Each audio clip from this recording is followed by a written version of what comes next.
Hi guys, welcome back with me again in this channel. On today's tutorial, I'm going to show you how you can create a shortcut to Google Sheets on your computer desktop.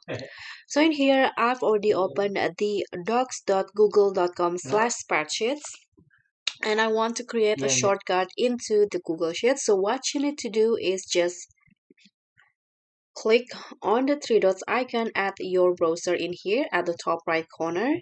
So I'm using a Google Chrome as my browser, and here you can go to explore in here and go to the save and share, and you'll find the options to create a shortcut. So tap on this create shortcut, and this is the name. I'm going to just click on create, and after that here when I go to my desktop here, the shortcut has been created.